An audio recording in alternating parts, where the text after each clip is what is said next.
Hi everyone, welcome to my channel. In today's video, I want to share different ways in which parents and grandparents can invest for their children's future.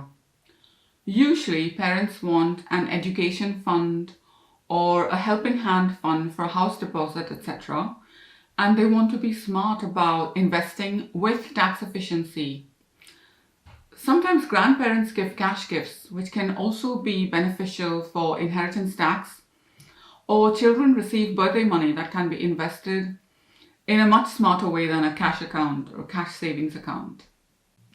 I know there's a tendency sometimes to skip to the interesting bits in the video, but I would invite you to go through as much as you can the detail of this video, because if you miss certain tax bits, then it could be tricky. Hi, I'm Cleona, founder of Conscious Money. And on this channel, I give you honest strategies around being free and clear with money. Before I jump into some of the ways that you can use to invest, like junior ISAs, junior SIPPs, or trusts like a bear trust, you need to pay attention to what is important to you for investing for your child and your values for your children, so that you're clear on your motivation and purpose for this money. Sometimes we rush to get things done, but it's good to take the time to just get clear. And also, what do you want to have happen for your child with the money when your child turns 18? That's also an important consideration. For example, is it more important to help them with university fees or a house deposit for when they're young adults? Is it more important to have an accessible fund for the next few years for private school? Is it also about teaching them how to be with money, how to use money, how to be grounded around money, to help understand financial principles like compounding, to have patience while investing because investing can be boring? Is it all of the above?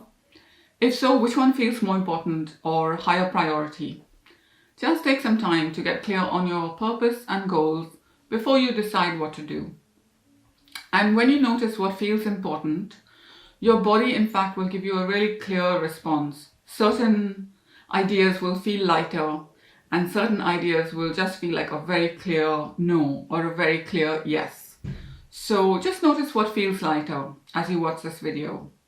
I know this might feel like homework, and I hope it doesn't, but taking the time to clarify your goals and purpose will make the decision effortless for you. So the wrappers more commonly used in my experience are junior ISAs, junior SIPPs, and bear trusts.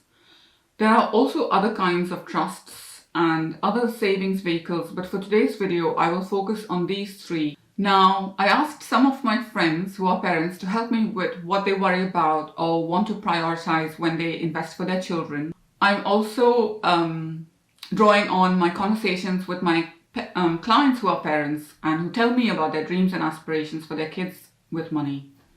One of my friends said, "What do I do if I'm not financially savvy?" Hey, the best thing to do is to either talk to those who are and ask for support, or build your own skills by reading, watching videos, listening to podcasts. It really is simple and not impossible for you to build financial literacy skills. Trust me, just go for it. With a little persistence and curiosity, you will learn. Of course, you can pay for professional help, although I'm more for learning yourself if you can, especially if the amounts are small. The first question is usually, do we invest in the child's name or as parents in our names?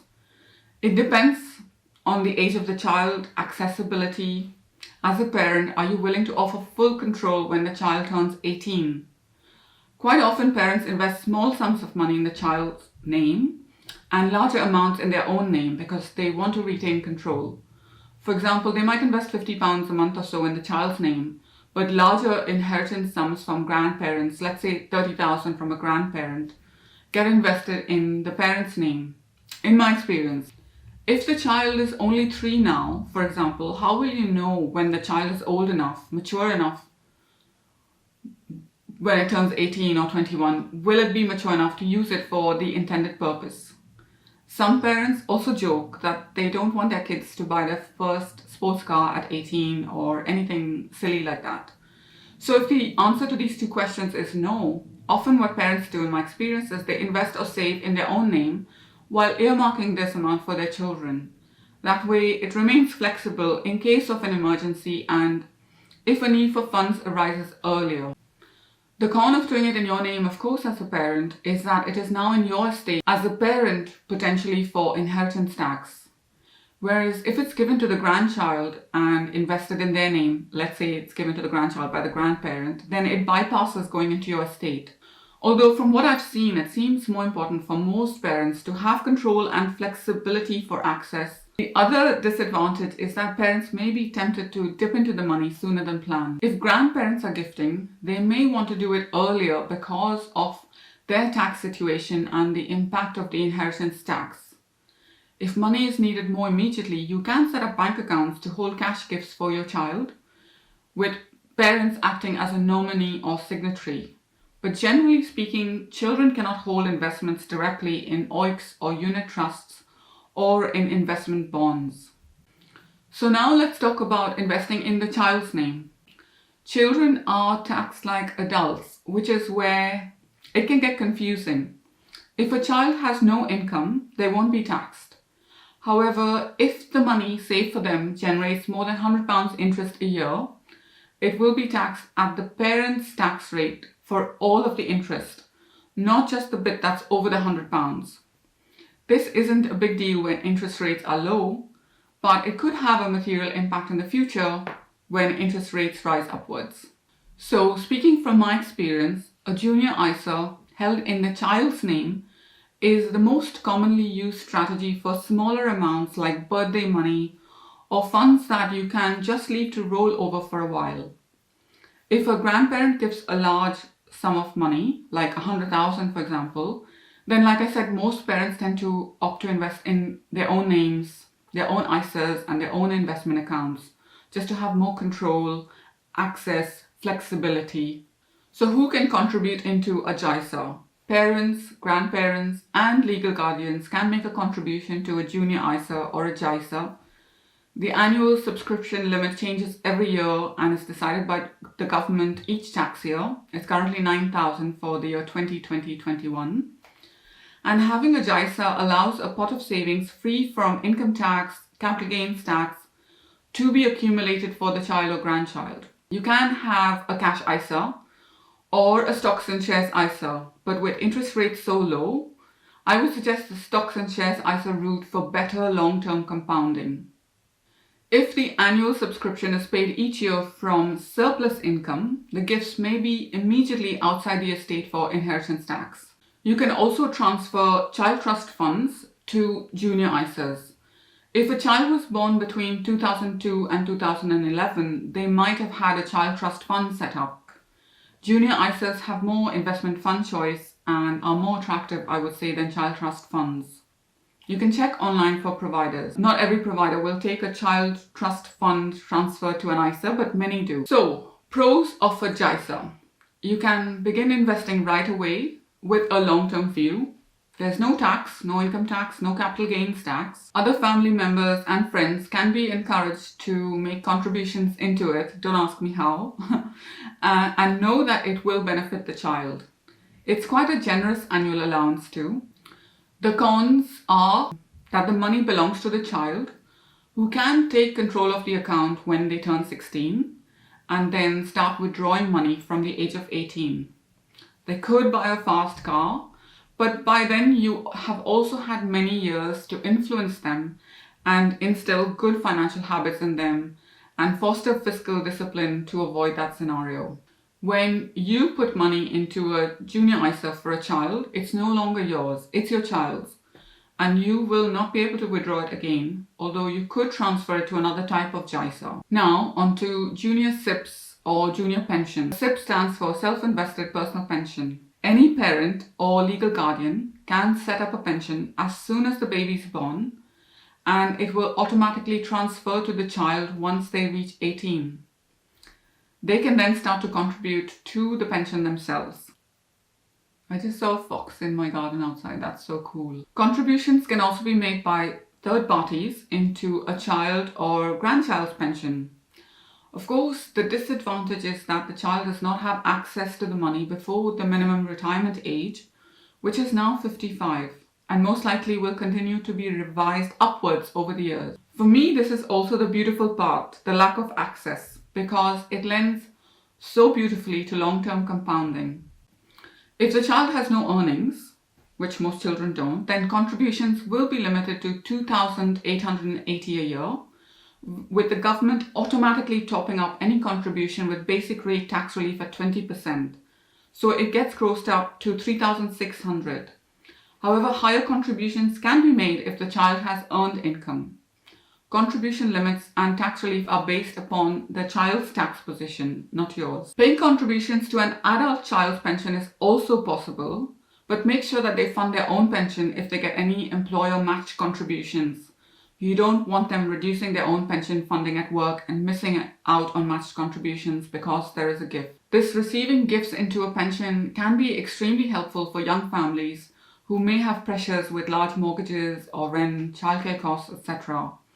And as they're likely to have earnings themselves, higher amounts up to the annual allowance can be gifted. The gift to a child's pension, whether they are a minor or an adult, will be a potentially exempt transfer, a PET, for inheritance tax. This simply means it will be outside their estate should the donor of the gift survive for 7 years from the date of the gift. Even if you invested only £1,000 or only £3,600 and left it, so let's say 3,600, left it for 55 years, it grows at 8% compounded, that could be nearly £250,000 by age 55.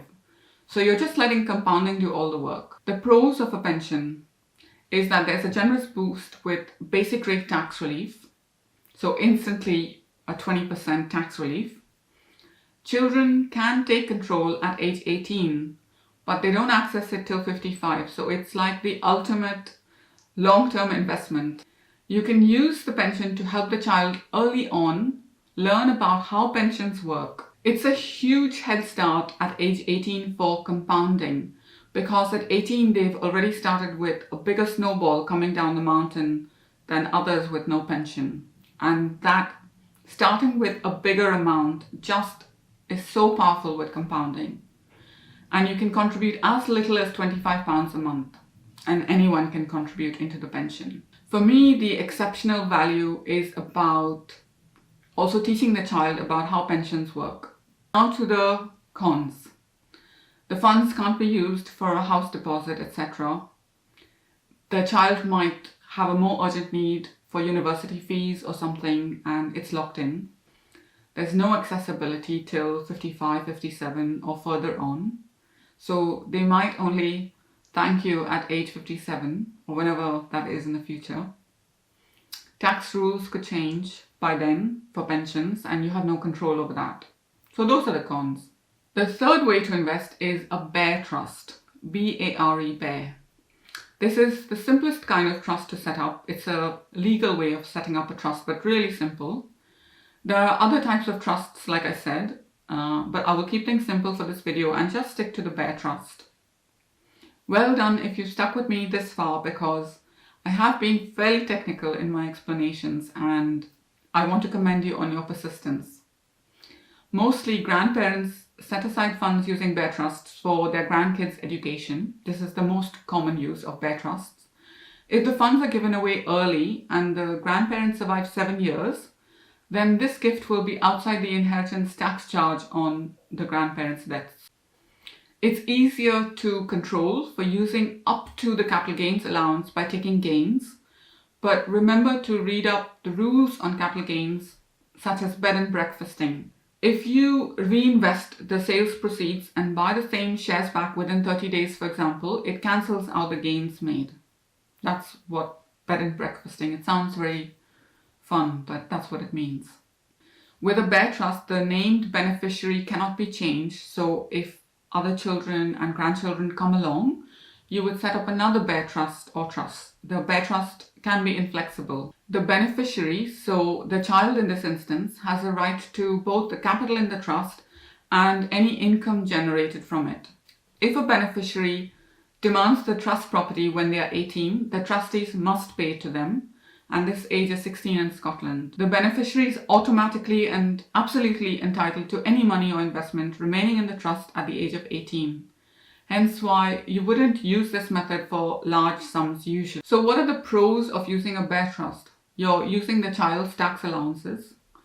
The gifts into the trust will fall outside the estate for inheritance tax purposes after 7 years. It's really useful when beneficiaries are minors. There's no tax returns needed if income or gains are within the allowances for the child. And it's really simple to set up. Cons.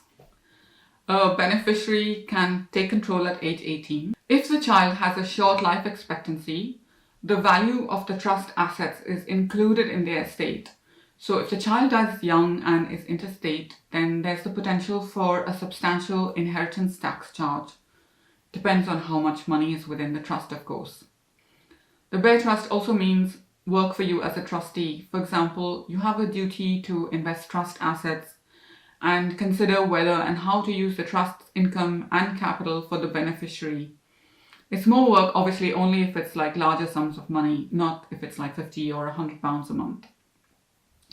There's no tax advantages to parents gifting money via a bare trust, and it's really simple to open all of these accounts. The JISA, the pension, and a bare trust should take a few seconds. You need your ID, national insurance number, your bank details to hand, and when picking a provider, make sure you're aware of all the fees charged and that it's easy to use technology-wise. And it has the kind of funds that you want to invest in. Ultimately, these words, JISA, pensions, bare trust, they hold investment funds. And so whether you want to invest in passive funds, which are the cheapest way to invest, active funds, managed funds, sustainable invested funds, make sure you're happy with the choice offered before you commit to the provider. If you have any doubts, the provider will usually be happy to answer factual questions if you call them. They won't give you advice, but if you ask them clear, pointed, information-based questions, they will be happy to help. As I talk to both parents and grown-up children who are my clients, I can see a distinct difference between those who did get to learn about money at home and those who didn't. Some families just don't talk about money, or there's a lot of secrecy and conflict around who has the money, who makes the decisions, and who holds the power with money. It is what it is. We all don't have the perfect Disney family. However, money skills are increasingly important to learn. So if you can include your children in these conversations and talk to them about money in engaging, relatable ways, you will help them have a less dysfunctional relationship with money, potentially influencing a whole generation really positively. Otherwise, we can pass on our own unhealed stuff, our unease about money to our children.